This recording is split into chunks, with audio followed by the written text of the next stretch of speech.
Alright, welcome to Rinto Boxing. Now in a previous video I had a look at why, if it does happen, Anthony Joshua fighting Tyson Fury on December 3rd, it could be the best time for AJ to do so. But now I want to look at why it could be the worst time for Joshua to be fighting Fury. Because at the moment Fury is on top of the world in terms of his recent performances, the fanfare surrounding him, and how well he is at manipulating a certain message through media outlets. And on top of that, we have seen a massive increase in punching power, or at least the ability to land those heavy blows. And we have perhaps seen a slight loss in speed and movement, but adding that punching power has definitely accounted for this. And seemingly, Joshua will be feeling a lot of self-doubt. And this, I think, was shown in the post-Usyk interview.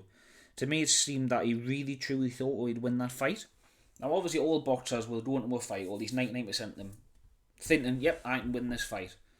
But I think with Joshua, it seemed to go another level. I think he really thought he could either beat him on points, legitimately or not legitimately, or knock him out. And when that didn't happen, I think you've really seen that take over him in terms of disappointment. And despite that Usyk fight being what I think was a career best performance in terms of boxing ability, he would now have to go up against Fury, who of course is bigger, he's more powerful, who can also move extremely well. He can go southpaw like Usyk fights, and I think mentally it'll be extremely taxing on Joshua, who was already, after that Usyk match, seen mental fragility.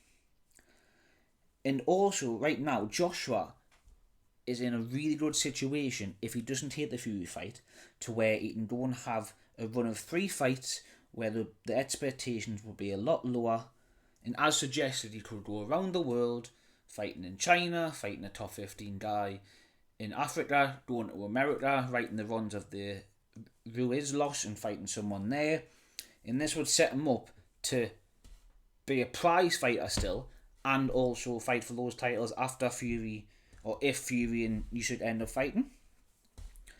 And I think that opportunity could, in the long term, be the best thing for Joshua. And obviously, I understand that this Fury fight might never present itself, and there is a sense that if he never takes this Fury fight, people either say he's ducking it, or his legacy would never complete it. Even if he went on to be undisputed, they would say, well, you never fought Fury. But it depends what means more to Joshua. Now, you obviously really want this fight, but in the long term, it could hinder his chances of being undisputed. And another thing in long term is losing back-to-back against Usyk, and then having 3 months of Fury verbally torturing him, and then to have a physically and mentally taxing fight.